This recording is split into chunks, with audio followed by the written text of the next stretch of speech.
Hey, good morning, everybody. Irish Pepper 2A, and I just wanted to talk for a few minutes about something that should give you some food for thought.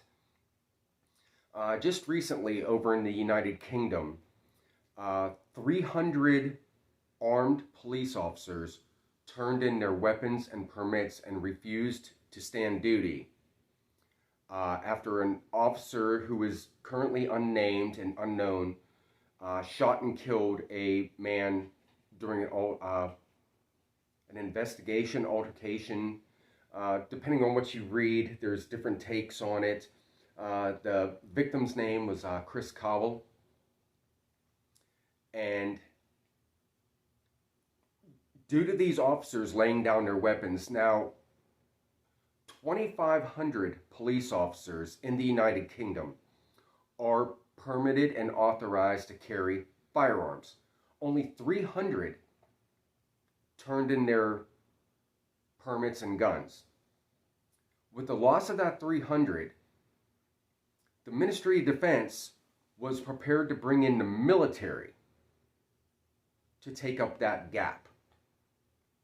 Now, there are, military police and things like that, but, when I think of, the military coming in, you're talking something more along the lines of martial law versus,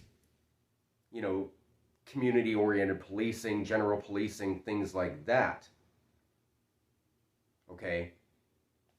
So, while the full, story of how this all went down is, still being discussed, it's a shame when anybody has to die, at the hands of anybody, law enforcement, criminals, whatever the case may be, drunk drivers, it's always a shame, but, until all the facts come out, we don't know what the circumstances were.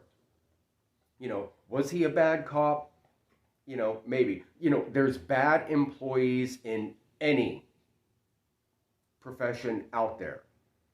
The person that graduates at the bottom of their class in medical school, what do you call them? You call them doctor.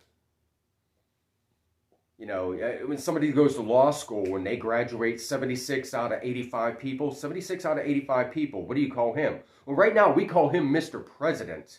Some of us call him Mr. President.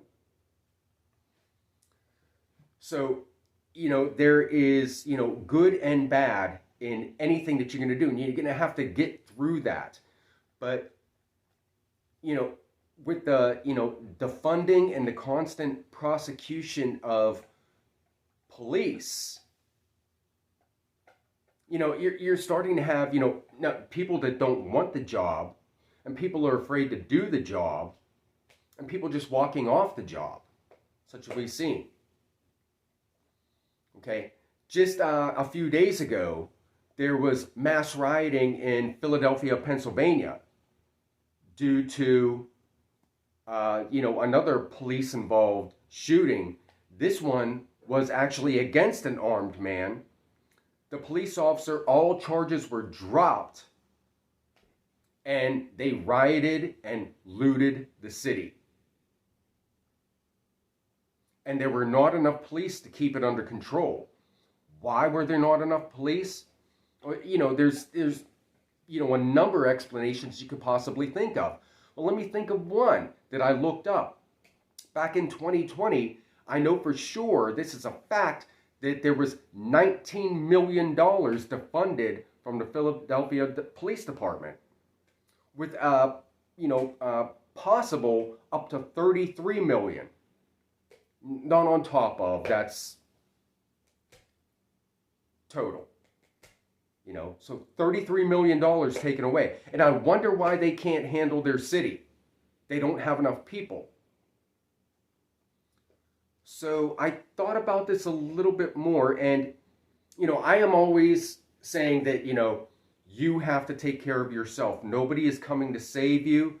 And I almost didn't do this video because of that premise. Because, yeah, we're waiting for everybody to help us out, but nobody's really coming to help us out. because they're slowly starting to phase that stuff out and replace it with what?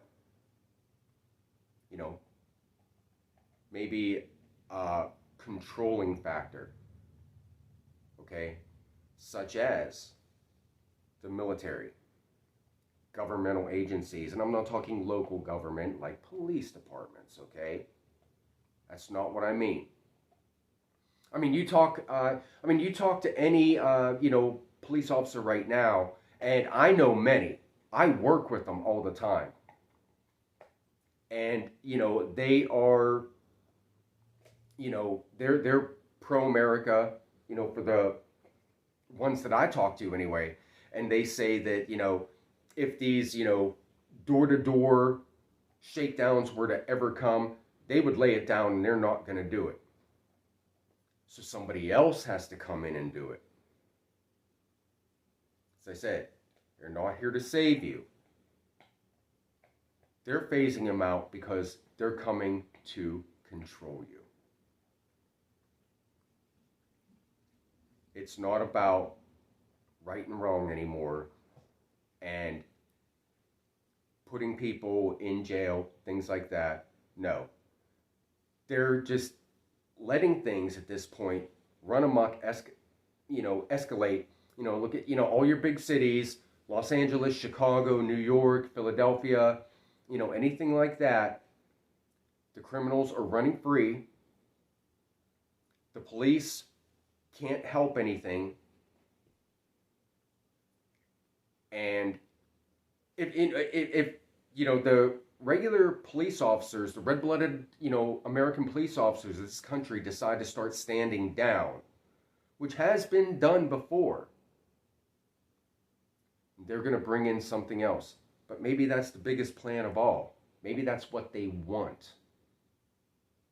Okay? So just, ponder on that and do a little bit of digging into this. I know this is kind of like a vague video, and I was running off on, a couple different tangents.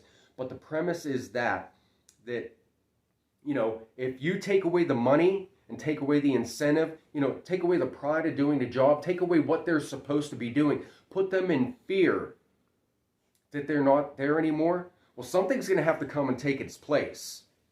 And when it does come and take its place, it's not going to be good for any of us. Okay?